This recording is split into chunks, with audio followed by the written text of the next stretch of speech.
बात इस वक्त एक ब्रेकिंग न्यूज की करेंगे। उत्तर प्रदेश में बहुजन समाज पार्टी यानी कि बीएसपी को बड़ा झटका लगा है। बीएसपी के सांसद रितेश पांडे आज बीजेपी में शामिल हो गए हैं और आज ही रितेश पांडे ने बीएसपी से इस्तीफा भी दिया था। रितेश पांडे उत्तर प्रदेश की अंबेडकर नगर सीट से सांसद हैं। बीजेपी ज्वाइन करने के बाद रितेश पांडे ने कहा कि उन्हें पीएम के विजन से प्रभावित होकर बीजेपी को ज्वाइन किया है और अब वो पूरी मेहनत के साथ बीजेपी के संकल्प को पूरा करने के लिए काम करते रहेंगे। तो बीएसपी के लिए बहुत बड़ा झटका, और ये झटका इसलिए भी क्योंकि जानकारी मिल रही है कि बीएसपी के 10 सांसदों में से 9 तो ऐसे हैं जो कि पार्टी छोड़कर दूसरी पार्टियां ज्वाइन कर सकते हैं। और ऐसे में सवाल यही है कि क्या बीएसपी सांसदों से खाली हो जाएगी? मुझे भारतीय जनता पार्टी परिवार में आप लोगों में बड़े प्रेम और सम्मान के साथ जोड़ा है। मैं इसके लिए आप सभी लोगों का आभारी हूं। खास तौर से मैं देश के यशस्वी प्रधानमंत्री आदरणीय श्री नरेंद्र मोदी जी के विजन को देखते हुए जो विकसित भारत की एक कल्पना है उसमें अपना सहयोग देने के लिए इस बड़े मिशन के साथ भारतीय जनता पार्टी के साथ जुड़ करके और उनके नेतृत्व में काम करने के लिए आगे आया हूं। आप लोकप्रिय होते गए और अंबेडकर नगर से सांसद चुने गए। माननीय मोदी जी को अपना नेता मानते हुए उनके साथ काम करने के लिए तैयार हैं। मैं रितेश पांडे जी का भारतीय जनता पार्टी परिवार में हृदय से स्वागत करता हूं, अभिनंदन करता हूं और आप सबको भरोसा दिलाता हूं कि जिस ढंग से रितेश पांडे जी ने भारतीय जनता पार्टी परिवार में सदस्य बनकर के एक बड़ा साहसिक कदम उठाया है कि देश में विकसित भारत की परिकल्पना जो माननीय प्रधानमंत्री जी ने देखी है उस दिशा में पूरे प्रदेश के नौजवानों को जोड़ने का काम करेंगे।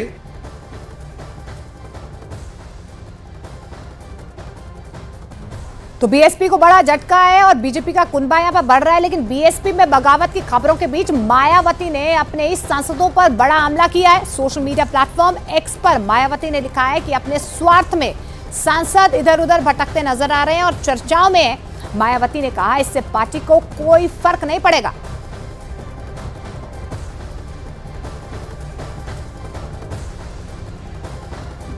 और बाद इस वक्त एक और ब्रेकिंग न्यूज की कर लेंगे। समाजवादी पार्टी पश्चिम बंगाल में भी लोकसभा का चुनाव लड़ सकती है। ये इस वक्त की एक बड़ी अपडेट आपको बता रहे हैं, लेकिन हम मायावती का भी जिक्र कर लेंगे क्योंकि मायावती की लगातार बात हो रही थी, बीएसपी की बात हो रही थी। मायावती के बयान पर जब रितेश पांडे से सवाल लिया गया तो उन्होंने कहा कि मुझे मायावती की सोच और गतिविधियों पर कोई कमेंट ही नहीं करना है। उन्होंने कहा कि मेरे क्षेत्र में बीजेपी ने विकास किया है जिससे कि मैं प्रभावित हूं। उनकी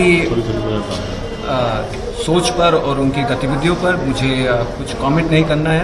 मुझे जो विस्तार से अपनी बात रखनी थी वो मैंने अपने पत्र के माध्यम से आप सभी के पास वो उपलब्ध है और उससे मुझे लगता है कि ये पूरी तरह से साफ है कि मैंने अपनी सदस्यता से बहुजन समाज पार्टी की क्यों त्यागपत्र दिया।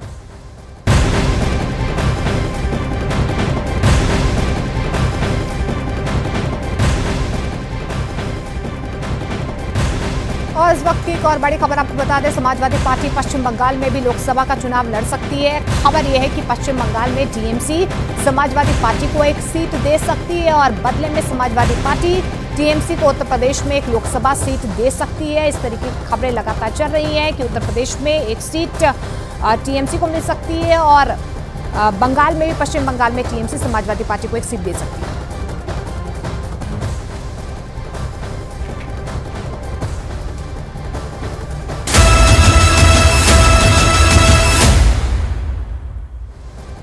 और थोड़ी देर बाद राहुल गांधी की भारत जोड़ो न्याय यात्रा आज अलीगढ़ हाथरस होते हुए आगरा पहुंचेगी। और आज की ये यात्रा इसलिए अहम है क्योंकि इस यात्रा में आज समाजवादी पार्टी के अध्यक्ष और उत्तर प्रदेश के पूर्व मुख्यमंत्री अखिलेश यादव भी शामिल होंगे।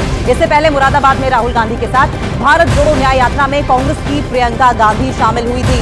अखिलेश यादव आज दोपहर करीब 3 बजे यात्रा में शामिल होंगे और प्रियंका गांधी और राहुल गांधी के साथ मंच साझा करेंगे। जब मंच साझा करेंगे तो कौन सी बड़ी बातें होंगी वो उनकी ओर से कही जाती है, लेकिन 3 क्योंकि बज चुके हैं और ऐसे में उम्मीद ये जताई जा रही है कि किस तरीके से अब साथ में राहुल गांधी और अखिलेश यादव दिखाई देते हैं। मैं कल न्याय यात्रा में शामिल हुआ, वो पीडीए यात्रा होगी। मैं कल न्याय यात्रा में शामिल हुआ, वो पीडीए यात्रा होगी। 43वां दिन है भारत जोड़ो न्याय यात्रा का और उत्तर प्रदेश में आखिरी दिन है। आज अलीगढ़ में पब्लिक एड्रेस होगा राहुल जी का, प्रियंका जी भी हैं उसके बाद हाथरस, उसके बाद सैदाबाद, और सबसे प्रमुख कार्यक्रम आज का 3 बजे को आगरा में होगा। 2:30 बजे हम आगरा में प्रवेश करेंगे और 3 बजे को आज और उत्तर प्रदेश में लोकसभा चुनावों के लिए समाजवादी पार्टी और कांग्रेस में गठबंधन हुआ है। लोकसभा की 80 सीटों में से 17 सीटें कांग्रेस को दी गई हैं और 63 सीटें समाजवादी पार्टी के पास हैं। और ये पहली बार होगा जब अखिलेश यादव कांग्रेस की भारत जोड़ो न्याय यात्रा में शामिल होंगे। इससे पहले भी उत्तर प्रदेश में राहुल गांधी की यात्रा हुई है, लेकिन उसमें अखिलेश यादव शामिल नहीं हुए थे।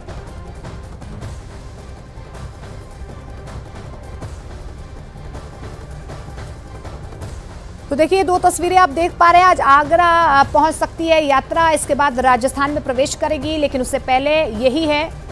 आपको बता दें कि न्याय यात्रा लगातार आगे बढ़ भी रही है। अखिलेश यादव आज राहुल गांधी के साथ एक मंच पर नजर आ सकते हैं। इससे पहले भी उत्तर प्रदेश में जब दौरा किया अखिलेश यादव, उस वक्त जो है राहुल गांधी के साथ नजर नहीं आए, क्योंकि अखिलेश यादव की तरफ से साफ तौर पर कहा जा रहा था कि सीट बंटवारे के बाद ही वो एक मंच साझा करेंगे, और अब सीट बंटवारा हो चुका है, इसलिए आज नजर आ सकते हैं और आखिरकार राहुल गांधी को अखिलेश यादव का साथ मिल ही गया।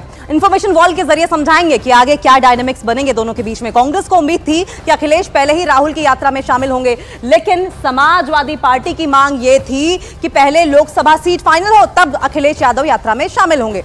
लेकिन इसके बाद हम आपको बताएं कि 21 फरवरी को कांग्रेस और समाजवादी पार्टी के बीच सीटों का ऐलान हो गया, यानी कि दोनों के बीच में बात बन गई। उसके बाद क्या हुआ, उत्तर प्रदेश में कांग्रेस 17 और समाजवादी पार्टी 63 सीटों पर चुनाव लड़ेगी, और इसके साथ ही मध्य प्रदेश में भी समाजवादी पार्टी को खजुराहो की सीट देने का ऐलान कर दिया गया। लेकिन सीटों के ऐलान के बाद आखिरकार अखिलेश यादव आगरा में राहुल की न्याय यात्रा में आज शामिल होंगे। तो गठबंधन होना था, सीट शेयरिंग पर बात बननी थी, और उसके बाद शर्त यह थी कि अखिलेश यादव जो है वो भारत जोड़ो न्याय यात्रा का हिस्सा होंगे।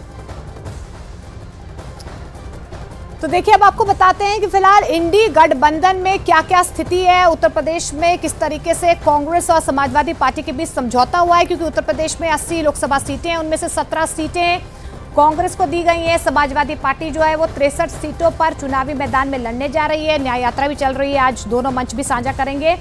और इस बीच आपको बता दें क्योंकि मध्य प्रदेश में 29 सीटें हैं, तो कांग्रेस 28 पर और समाजवादी पार्टी को 1 सीट यहां पर दी गई।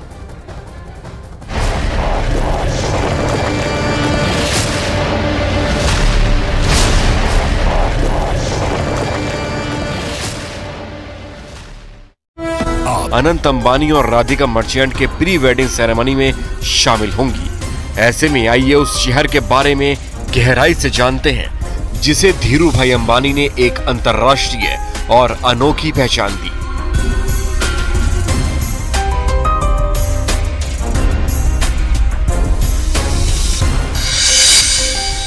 जामनगर में रिलायंस ऑयल रिफाइनरी की शुरुआत 14 जुलाई 1999 में की गई। उस वक्त इस रिफाइनरी को रोजाना 6,68,000 बैरल के स्थापित क्षमता के साथ चालू किया गया था, जिसे रिलायंस इंडस्ट्री के चेयरमैन मुकेश अंबानी ने रोजाना 12,40,000 बैरल की क्षमता तक पहुंचाया। मौजूदा वक्त में जामनगर रिफाइनरी दुनिया की सबसे बड़ी प्राइवेट ऑयल रिफाइनरी है। इस ऑयल रिफाइनरी की वजह से जामनगर की सूरत बदल गई। यहाँ बड़े पैमाने पर रोजगार मिलने लगे हैं और रोजगार की तलाश में देश के कोने कोने से लोग जामनगर में आकर बसने लगे। धीरे धीरे जामनगर सतरंगी हो गया। पूरे भारत की झलक जामनगर में दिखने लगी। दूसरी ओर रिलायंस इंडस्ट्रीज ने जामनगर के विकास के लिए बहुत कुछ किया है। स्थानीय लोग जामनगर के मौजूदा विकास का श्रेय धीरू भाई अंबानी और मुकेश अंबानी को देते हैं। जामनगर में आप ऐसे देखिए तो कितने रेस्टोरेंट्स हो गए, कितने मॉल्स हो गए, कितने शॉप्स आ गए, कल्चर पूरा बदल गया, लोग यहाँ के बाहर, और that is all due to